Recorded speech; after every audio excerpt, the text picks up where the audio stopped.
Hello and welcome once again to another Imperator Rome Developer Diary. This is a good one, so how about we just jump right in. Salvet Omnes, welcome back to another Imperator Dev Diary. While we have some further additions to the religious aspect of Imperator awaiting you, I want to have something to show you, and so we'll leave those until next week. Indeed, the sight of them might interest you greatly. Notice he's misspelled sight. I have a feeling that this might be intentional. I think he's talking about religious sites, perhaps. Things like, Delphi, the three great fires of Zoroastrianism, that kind of thing. I think that's what he's talking about. I think this is a thinly veiled hint, let's say. Today, however, I'd like to inform you that we're bringing a few highly requested minor features, fixes, and changes to the table in the 1.4 update. So first off, deny trade requests, and oh god, this is so unbelievably necessary. So in patch 1.4 you'll be able to specify which trade goods you wish to deny requests for on a national level. Simply put, the AI will no longer consider these goods as valid when searching for a trade. Switching a good from permitted to denied will not cancel the current exports, you'll still have to do that manually. So, you can see the trade window now, you can see which ones are permitted, which ones are denied. You can also, obviously, the tooltip will show you exactly what those goods do. But I think this could be better, and I think the problem lies on this part here, on a national level. So, for instance, every trade good has a capital surplus bonus. It also has an export bonus, which is the one that is more important in this instance. You want to export one of everything to get the best, get all the bonuses, basically. If you deny trade requests across the entire empire, you're going to end up with a situation where you're never going to get the plus 5% manpower from exporting grain or whatever the export of sheep does and vegetables and all that, because generally you're going to be the ones you're going to do is denying requests for food goods and probably also horses. But you want the export bonus. At least one, well, honestly maximum one, of these trade goods should be exported at all times. What I think would be better is if this, I would like to see this stay on a national level is still good, but I also want to see it on a provincial level. So say we open up the game, we have a look at Latium. At the moment, I am exporting goods to a couple of tribes, exporting a couple of grain. I would like the ability to, instead of this saying import, it would say just trade. You'd open a trade window, you get this, that wouldn't cover this, and you'd have that window at the bottom here as well, deny trade goods, and accept trade goods, and this would be for Latium only. That's what I would prefer to see, honestly. I'd also like the ability to cancel your current exports from this window as well, purely so that, Latium is exporting too much grain. I am running out of food, which I actually am in this instance. Instead of just opening this window and you've got it here, you can click it and boom, it's gone. Instead, what you have to do is go to trade overview, especially if you're late in the game. This, you can scroll for a very long time with this.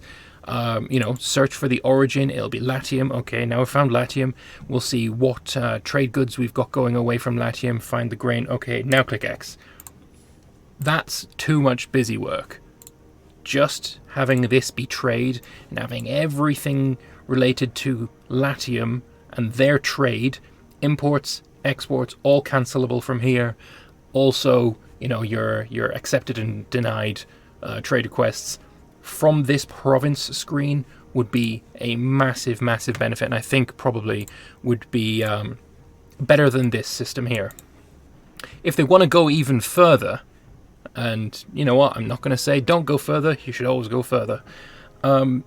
The AI shouldn't, even if you have everything on accepted, if they go to request a trade good of food from your province, but that trade good is what is keeping this number green.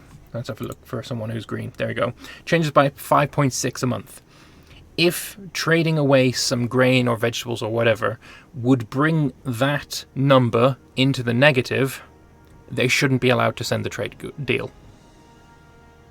And I think that would instantly solve like all of my problems, honestly. Then I just accept all trade deals, because I can't be fucked messing with myself. But like that would fix a lot. So those basic 3 things that I would like to see, if those were implemented into the trade rework here, then I would be ecstatic. But let's move on to the next awesome change. So we have city graphical culture. In patch 1.4, the graphical culture of a city will represent that of the dominant culture present in the territory.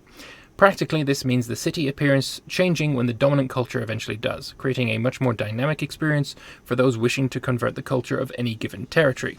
This was a tricky subject. On one hand, cities throughout history have built around the creations of former owners, resulting in a wonderful hybrid architectural styles that are so common in many parts of the world.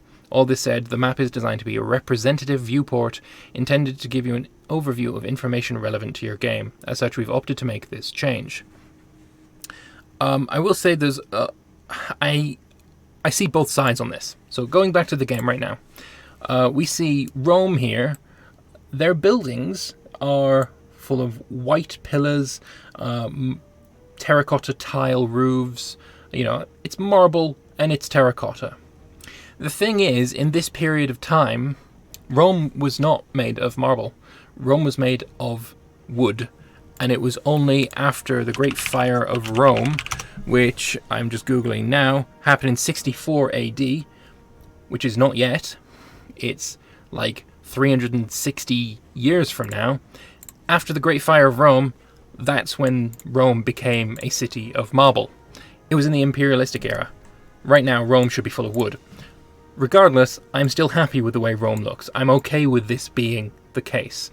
I'm okay with Rome having marble, just as I am okay with, white marble for the UI, even though marble in these days, all the statues, the busts and stuff, were painted. I don't care about that. What we, as a culture, know of Rome, or know of Greece, the public consciousness is that the statues were just marble, not painted. It's not true, but it doesn't matter. So I'm okay with this being marble. However, like I say, when you're conquering another area, I do like it to change to what your cultural graphics are.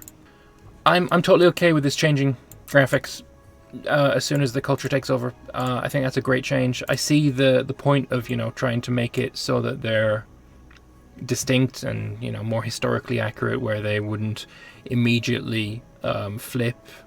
But I'm also just fine with it. I don't mind. I think that's a good change. So, back over here. The continue button, an oft-requested feature. In patch 1.4, you'll be able to continue a game that has reached the end date. There'll be no new content past this point, and text will continue to scale indefinitely. Achievements will not be available for those in Iron Man mode past the intended end date. That's fine. That's great. That's fantastic. It'll allow people to really test out their world conquest strategies. I think, trying to bring it back closer and closer to the end date, and, eventually before the end date, and then boom, you got your achievement. But yeah, it's fantastic. It's very, very necessary. AI control. Oh, how requested. I personally have had this feature. Those who enjoy multiplayer games may be pleased to know that you'll now be able to decide how much control to give the AI over your nation in the event of a disconnection or missing session. So what do we got here? We have, if the game thing would load, there we go. We have allow wars, answer call to arms, keep treaties, handle budget, handle trade, assign commanders, assign officers, take decisions, seek fast peace, which basically just gives you a plus 50 modifier on your peace deals. Buy inventions, allow disband units, buy military traditions, change governor policies, construct buildings, and allow demolish buildings. Oh god, this is so necessary. It is really hard to say just how necessary this is. Especially allow demolish buildings. As soon as someone disconnects in our multiplayer games, their AI destroys their country by demolishing all of the forts. Or, it's not all of them, but the AI only likes to spend a certain percentage of its income on forts, whereas a player would probably spend a bit more than that. So yeah, this is so unbelievably necessary. Allow wars, turning that off, fantastic. It just means that they won't be, declaring war on Maurya as soon as Anuradhapura disconnects 3 sessions in a row. But yeah, no, this is fantastic. This is unbelievably necessary. It's just, I can't really describe how much this is needed. It's fantastic. There are some other, obviously, multiplayer focused things I would like. The ability for only the host to pause the game. That can be a setting. If you want it to be everybody, then just, game settings and just allow everyone to pause. But I want the ability to only be me. Only the host can unpause as well would be nice. Things like a hot join that actually prevents people from doing things, a bit like in EU4. I want a little screen to pop up. We'll see the percentage of the person that's hot joining. People can chat in the screen if they want. I don't give a fuck. But that's super necessary as well. I think that would really, really increase the stability of multiplayer and make it something that people, want to play. I'm doing my best trying to keep the multiplayer scene alive. Can't do it alone. I need Paradox's help. Please give me that EU4 style hot join ability. Now, let's move on to more of the dev diary. We have historical characters. One small thing that has changed in the Archimedes update is that we can now set up dead characters that existed before the start of the game. This has very little effect in the game. And in most cases there are a few such characters that it would be meaningful to have. We will, however, be adding some important family history here and there. You may well find some known faces among the previous rulers of your country, for instance. So he's on Macedon. The previous ruler of Macedon before Cassander was Alexandros, Alexander's son. Before Alexandros was Alexander the Great. And you can see his stats as well, as 16, 6, 16, 12. I'm not sure I totally agree with those stats, especially considering there are mercenaries on the field at the start of the game with like 15 martial. We've seen more than that in previous multiplayers, but it's okay. And then Philip II, is also there. He should literally be called Philip II. I don't know why he's not got the 2 there, but he's an 810, 87, which in most cases would be considered an absolutely fantastic ruler. But Philip II was more than that. Without Philip II, Alexander wouldn't have been able to do what he did. Philip was the one that reformed the army, introduced the Sarissa. His charisma was such that he kept the southern Greek city-states well under heel, much more so than Alexander did. I think probably he should be a 14, 10, 15, 7, and Alexander should be a 16, 8, 12, 12, perhaps? I mean, Alexander's charisma was phenomenal. I mean, the whole point about him preventing a mutiny of his army at the Indus River purely by speaking to people, that's worthy of high charisma. But 14 is high charisma. I think Philip here is very underrated. Alexander is roughly right. I think his charisma, his civic should be a little bit higher. I mean, he did found cities all across all across Persia, Egypt, and these cities are still standing today, still holding his name today. So, it should be a little bit higher. But I think Philippus is the one that is mostly wrong here, in my opinion. But yeah, still fantastic. And for what they will be used for, I'm fully sure, I'm absolutely certain that this is down to the religious update.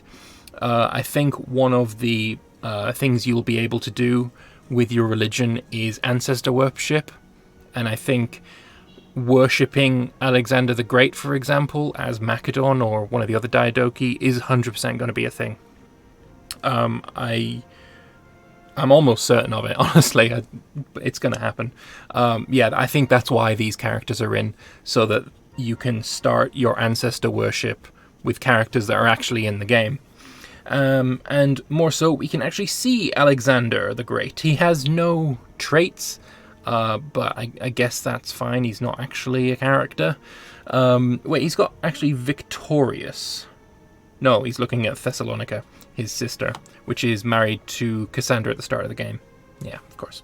But yeah, we've got Alexander here, who does not have the blood of the Argeads. Don't worry about it, it's fine. Interesting facial portrait. He is described as having blonde hair in practically every source that mentions him, though for some reason this is still disputed, even by people in this very thread. Maybe it should be a little bit darker than it is, but I have nothing really bad to say about it. I think it's fine. There's no reason to complain about the look of a character that's, dead. So, fuck it. Honestly. But yeah, Alexander's in the game. So is Philip. You can see him there, although I would say Philippus... Yeah, well, he doesn't look like Philip, does he? Philip should have an eye patch, because Philip had an eye patch. Other than that, actually, it's fine. Just give Philip an eye patch. I think he also had a beard, if I'm not mistaken. So giving Alexander's dad a beard and an eye patch would make him look so much more like his dad that it would just be better. So please do that. So that said, there has been many an ulterior motive behind this. You'll have to wait and see. Yes, ancestor worship, man. It's coming. Don't worry about it. It's coming. 100%. So yeah, that is the dev diary. Just such good shit here. I think to rank the changes here on a scale of interested Vince McMahon to orgasm Vince McMahon, it would go like this. Historical characters. She's the one, Cole. City graphical culture. The continue button. Deny trade requests. AI control. Alright, well with that, thank you all very much for watching this Dev Diary. I hope you've enjoyed it. If you did, feel free to click the like button, let me know your thoughts in the comments section below, and I will see you guys in the next one. Bye bye for now.